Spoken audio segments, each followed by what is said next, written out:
Good morning, dear students. Dear students, in the previous class, we have discussed about the Mendel's contribution to genetics, in which we have discussed about monohybrid and dihybrid experiments. In these experiments, we have concluded that there are traits which will be passing on from the parents to the offsprings. We know that you are having all those characteristics which are determined or which are already present either in your mother or your father. So it indicates that the traits are being passed on from the parents to the next generation, in which we have taken the example of the pea plant and crossed over the tall varieties with the dwarf variety. In which F1 generation we get all the tall plants. However, there were genes of dwarf plants also or short plants also present, but they were recessive genes and therefore not expressing themselves. In F2 generation we got 3 progenies tall and 1 dwarf, which indicates that the recessive character is also going to be expressed in at least any one generation. So in this way we had concluded the monohybrid and dihybrid experiments. Now we need to understand that how are these traits getting expressed. We know that there is some character which is being expressed. For example, your eye color is a character, hair color is a character. But how is this character going to be expressed? So it is very important to know that the source of information is our DNA. The DNA is actually a blueprint for synthesis of all types of proteins in our body. So DNA, the cellular DNA is a source of information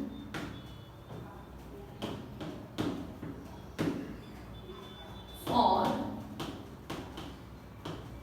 synthesis of proteins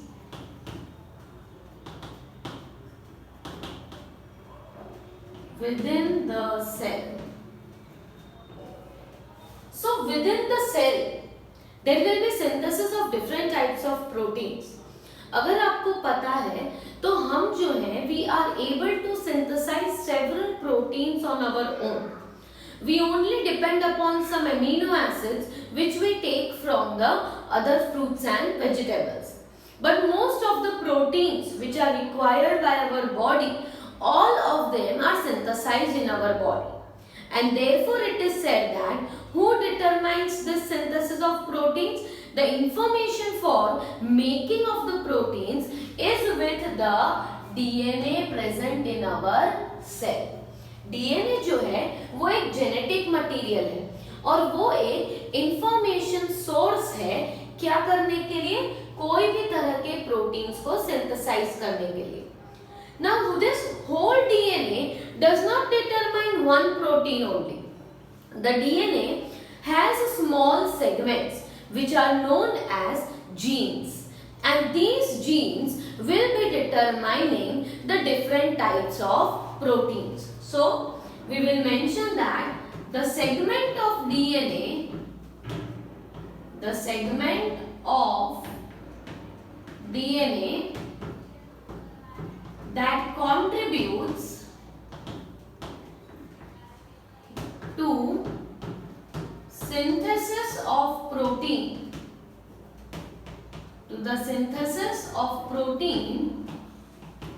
is called as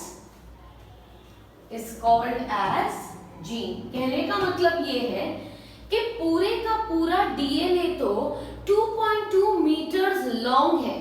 ये पूरा ही DNA कोई एक protein बनाने के लिए नहीं चाहिए. ये प्रोटीन, ये DNA में बहुत सारे छोटे सेगमेंट्स होते हैं जिन्हें कहा जाता है जीन. और हर एक जो जीन है that is an information source for synthesis of a protein. So part of DNA that is really working for synthesis of the protein, that part, that segment is known as a gene. तो हमें ये पता चल गया कि कोई भी protein बनाने के लिए इंफॉर्मेशन कौन देने वाला है, डीएनए देने वाला है, और वो डीएनए का भी एक छोटा सेगमेंट है जो प्रोटीन बनाने के लिए काम लगता है, और वो सेगमेंट को कहा जाता है जीन्स। अब ये जीन जो है that is responsible for, it is responsible for a trait in the progeny, right? What is gene responsible for? Genes are responsible for our characteristic. Now how is it possible that gene is responsible for a characteristic? ये तो एक nucleus के अंदर present हुआ एक chemical component है. How can it be responsible for any characteristic observed in us? तो मान लीजिए कि प्लांट्स में एक कैरेक्टरिस्टिक है जो है tallness of the plant. Okay, for example tallness of the plant. एक प्लांट है, उसका हम एक कैरेक्टर ले लेते हैं, दैट इज टॉलनेस. ठीक है, तो टॉलनेस जो है, प्लांट टॉल कब होता है? जब उसमें कोई पर्टिकुलर हार्मोन प्रोड्यूस होता है, जैसे कि ऑक्सिन्स एक ऐसे हार्मोन है, they trigger the growth of the plant. Okay, they trigger the growth of the plant. तो ये जो हार्मोन बनने वाला है, वो हार्मोन जो है दैट इज ऑक्सिन, ये हार्मोन बनाने के लिए कोई एंजाइम की जरूरत है. मान लीजिए कि हार्मोन को बनाने के लिए कोई एंजाइम की जरूरत है. मैं पहले यहाँ पे स्टेप बाय स्टेप लिखती हूँ so that you can understand. Tallness of a plant is due to a hormone that triggers the growth of the plant. What does it trigger? It triggers the growth of the plant. मान लीजिए कि एक characteristic है that is tallness of the plant. अब tallness के लिए क्या चाहिए? तो कोई पर्टिकुलर हार्मोन चाहिए, और वो हार्मोन अगर प्रेजेंट है then and only then plant will have a good height. But synthesis of this hormone, that chemical reaction for making of this hormone requires an enzyme. Synthesis of the hormone requires an enzyme. Requires an enzyme. कि hormone for example auxin बनाना है तो ये particular enzyme होगा तो ही auxin बनेगा, right? जैसे कि आपको घर पे चाय बनानी है तो आपको इसके लिए चाय पत्ती की जरूरत है, उसके बिना चाय नहीं बनेगी, राइट? तो सेम वे हार्मोन की जरूरत है, पर हार्मोन को बनाने के लिए किसकी जरूरत है? एंजाइम की. और all enzymes are what? All enzymes are proteins. Enzyme क्या होते हैं? एंजाइम्स एक केमिकल कंपोनेंट है जो रिएक्शन को बहुत ही फास्ट कर देते हैं ताकि वो रिएक्शन बहुत ही जल्दी से खत्म हो. इसका मतलब ये हो गया कि अगर एंजाइम प्रेजेंट है तो हार्मोन का एफिशिएंट प्रोडक्शन होगा. अगर एंजाइम नहीं है तो हार्मोन का एफिशिएंट प्रोडक्शन नहीं होगा. So if the enzyme is sufficient, the synthesis of hormone is also going to be efficient. अगर एंजाइम सफिशिएंट है तो हार्मोन बनेगा, हार्मोन बनेगा तो प्लांट का ग्रोथ भी बेटर होगा. ठीक है, पर if the gene for synthesis of enzyme is altered, hormone production is going to decrease, and hormone production is decreasing, thus growth of the plant is going to decrease, and therefore the plant remains short. Therefore the plant remains short. क्या हुआ है देखिए, enzyme क्या होता है, तो enzyme जो है वो है एक प्रोटीन. क्या है enzyme? All enzymes are proteins. तो अगर प्रोटीन सही से बन रहा है तो हार्मोन सही से बनेगा. हार्मोन बना तो प्लांट का ग्रोथ अच्छे से होगा और प्लांट कैसा बनेगा? टॉप. पर अगर मान लीजिए कि प्रोटीन ही नहीं बन रहा, या तो जो जीन ये प्रोटीन या एंजाइम बनाने के लिए रिस्पॉन्सिबल था वो जीन ऑल्टर हो चुका है, मतलब चेंज हो चुका है. अगर वही जीन मॉडिफाई हो चुका है तो फिर हार्मोन का प्रोडक्शन कम हो जाएगा, क्योंकि हार्मोन तो तभी बनेगा जब वो एंजाइम होगा ठीक से. एंजाइम नहीं बन रहा तो हार्मोन नहीं बन रहा, हार्मोन नहीं बन रहा तो प्लांट का ग्रोथ कम हो रहा है, और ग्रोथ कम हो रहा है तो प्लांट कैसा रह जाएगा? Short. This indicates that tallness is a character which is controlled by what? It is controlled by the gene. And what is a gene? Gene is a segment of DNA that provides the information for synthesis of the protein.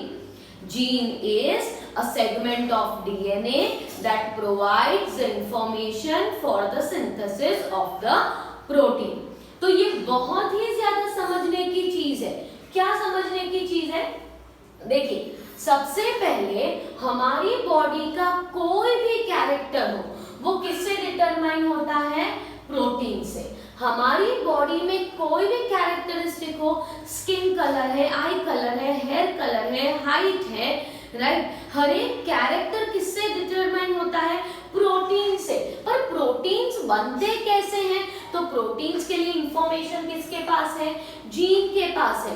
अगर gene correct है तो protein correct बनेगा और growth correct होगा. अगर gene defective है, altered है, तो ग्रोथ भी क्या हो जाएगा? ऑल्टर हो जाएगा, कम ग्रोथ होगा, प्रॉपर ग्रोथ देखने को मिलेगा नहीं. तो प्लांट्स में ऐसा ही एक कैरेक्टर है, हाइट. प्लांट्स के हाइट के लिए कोई हार्मोन रिस्पॉन्सिबल है, पर ये हार्मोन को बनाने के लिए एंजाइम की जरूरत है.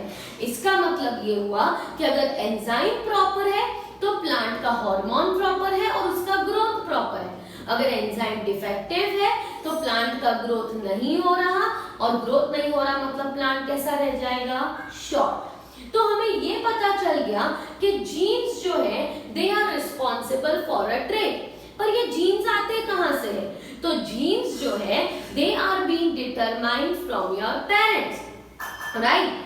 Every cell will be having 2 copies of genes. हर एक सेल में क्या होता है?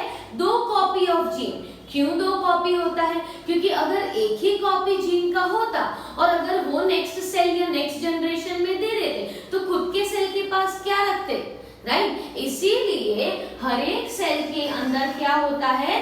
There are 2 copies of the gene, और 2 कॉपी में से कोई एक कॉपी रैंडमली किस में जाती है? कोई एक कॉपी जाती है इन द गैमेट. किसमें जाती है एक कॉपी? गैमेट. तो अब हम आगे इस कंसेप्ट को समझते हैं.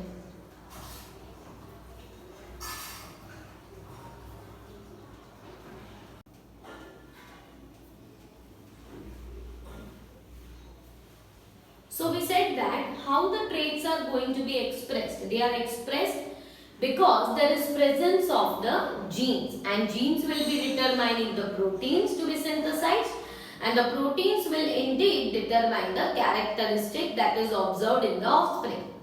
Now this indicates that the offspring will receive 1 copy of gene from mother and 1 copy of the gene from the father.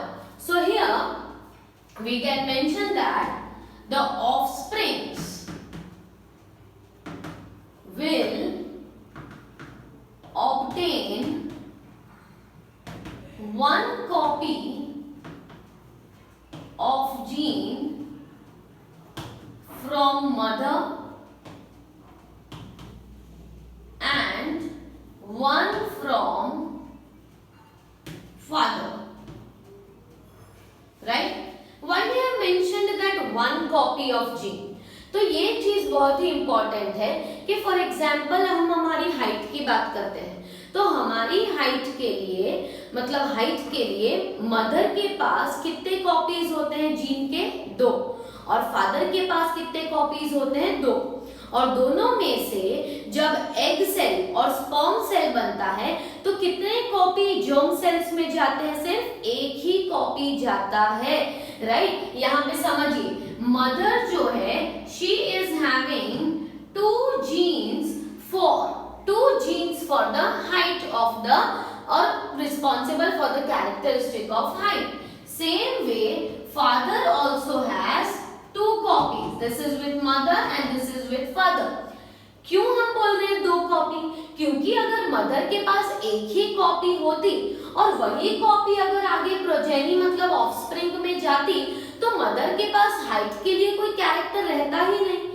इसीलिए इंपॉर्टेंट ये है समझना कि मदर्स जो होते हैं उनके पास 2 कॉपी है for the same gene height, father के पास भी 2 कॉपी है for the same gene height. अब जब इनहेरिट होने की बात करते हैं तो मदर फॉर्म क्या करते हैं? एग सेल, और फादर क्या फॉर्म करते हैं? Sperm cell. तो जो एग सेल और स्पर्म सेल है इन्हें कहा जाता है जर्म सेल्स। क्या कहा जाता है? Germ cell. तो जर्म सेल में दोनों में से रैंडमली कोई एक ही कॉपी इनहेरिट होने वाली है, दोनों कॉपीज नहीं आ जाएंगी, सिर्फ क्या आएगा? एक एक कॉपी इनहेरिट होगी, राइट? अब एक एक कॉपी जब एग और स्पर्म में आ गई है तो जब एग और स्पर्म फ्यूज होंगे तो उनसे जो वापस जाइगोट बनेगा उनमें हाइट के लिए कितने जीन्स हैं? 2 जीन्स हैं। हाइट के लिए कितने जीन्स हैं? 2 जीन्स हैं, पर दोनों में से एक्सप्रेस कौन सा होगा? तो जो डोमिनेंट होगा वो एक्सप्रेस होगा और दूसरा एक्सप्रेस होगा नहीं। मेंडल के एक्सपेरिमेंट के अकॉर्डिंग मदर और फादर दोनों इक्वल डीएनए कंट्रीब्यूट करते हैं for their next progeny, right? According to Mendel, mother and father contribute equal amount of genetic material to the next progeny। मतलब 50% डीएनए किसका आ रहा है? मदर का, और 50% किसका आ रहा है? फादर का। तो हमारे बॉडी के बाकी के सारे सेल्स में हर एक जीन की कितनी कॉपी है? 2 कॉपी, एक्सेप्ट विच सेल्स? जर्म सेल्स, जिसमें कितनी कॉपीज है? एक ही कॉपी है। So all body cells have 2 copies of each gene, right? Only germ cells have 1 copy of the gene। क्यों जर्म सेल में एक कॉपी है? क्योंकि वो एक कॉपी दूसरी एक कॉपी से मिलने ही वाली है ड्यूरिंग सेक्सुअल रिप्रोडक्शन, क्योंकि sexual reproduction is fusion of egg and the sperm cell. तो एग का जेनेटिक मटेरियल और स्पर्म का जेनेटिक मटेरियल कंबाइन होने ही वाला है, तो वापस जो नेक्स्ट जनरेशन बन रही है उसमें equal amount of genetic material हो ही जाने वाला है, क्योंकि एक पूरा सेट किससे मिला है? मदर से, और एक पूरा सेट किससे मिला है? फादर से। तो इसकी वजह से वापस जो नेक्स्ट जनरेशन बनेगी उसमें दोनों ही सेट होंगे जीन्स के। Are you getting it? This is very important to understand. Now these genes, अब मान लीजिए कि अगर 2 कैरेक्टरिस्टिक्स की बात करें, ये तो हम सिर्फ हाइट की बात कर रहे थे, राइट? पर अगर हम 2 कैरेक्टरिस्टिक्स की बात करें, जैसे कि राउंड भी है और येलो भी सीड्स हैं, राउंड भी है और ग्रीन भी सीड्स हैं, तो राउंड और ग्रीन अगर सारे एक ही डीएनए, मान लीजिए ये एक डीएनए सेगमेंट है, एक डीएनए है, ठीक है, पूरा डीएनए, तो एक डीएनए पे अगर दोनों ही कैरेक्टरिस्टिक्स प्रेजेंट है, दोनों ही कैरेक्टर के लिए जीन है। कौन से दोनों कैरेक्टर के लिए? राउंड के लिए भी जीन यहाँ पे है और ग्रीन कलर के लिए भी जीन यहीं पर है। ठीक है, तो क्या होना चाहिए कि जब ये कॉपी नेक्स्ट जनरेशन में जाएगी तो जो राउंड सीड्स होंगे वो ग्रीन भी होंगे ही इंडेफिनेटली। क्यों? क्योंकि ये क्या है? ये है लिंक्ड जीन्स। ये क्या है? Linked genes. लिंक्ड कब कहते हैं? जब कोई एक डीएनए पर दो जीन्स होते हैं, दो जीन्स जो दो अलग कैरेक्टरिस्टिक के लिए हैं और ये दोनों जीन्स एक ही डीएनए पे है, तो उसे लिंक्ड जीन्स कहा जाता है। तो यहाँ पे अगर दोनों कैरेक्टर के लिए जीन साथ में ही है तो जब ये डीएनए नेक्स्ट जनरेशन में जाएगा तो क्या होगा कि जो राउंड सीड्स होंगे वो इंडेफिनेटली ग्रीन भी होंगे। पर हमने तो ऐसा पढ़ा है कि राउंड होते हैं वो येलो भी होते हैं और राउंड होते हैं वो ग्रीन भी हो सकते हैं। तो ऐसा कैसे पॉसिबल है कि एक ही जीन, एक ही डीएनए पे दो कैरेक्टर हैं और दोनों इंडिपेंडेंट हैं? So here what is the case that the genes are present independently in pieces called as chromosomes. Called as chromosomes. Genes किस पे प्रेजेंट होते हैं? Independently on chromosomes. इसका मतलब ये हुआ कि अगर एक जीन है राउंड के लिए तो दूसरा जो जीन है वो ग्रीन कलर के लिए अगर दूसरे क्रोमोसोम पे प्रेजेंट है तो ही वो इंडिपेंडेंटली ऑफस्प्रिंग में आ सकता है। अगर दोनों ही जीन्स एक ही क्रोमोसोम पे प्रेजेंट है तो इंडिपेंडेंटली वो ऑफस्प्रिंग में एंटर हो सकेंगे नहीं। उस वहां पे क्या होगा कि जो राउंड होंगे वो ग्रीन ही होंगे, वो डिफॉल्ट बन जाता है। क्यों? क्योंकि दोनों कैरेक्टर के लिए जो जीन थे वो एक ही जगह पे प्रेजेंट है और एक ही जीन एक ही सेगमेंट पे अगर प्रेजेंट होंगे तो वो इंडिपेंडेंटली सेपरेट हो पाएंगे नहीं। स्टूडेंट्स, ये कंसेप्ट बहुत ही ज्यादा इंपॉर्टेंट है। इसे कहा जाता है इंडिपेंडेंट असॉर्टमेंट। इंडिपेंडेंट असॉर्टमेंट, और इसके बारे में आप डिटेल में हायर क्लासेस में भी स्टडी करोगे।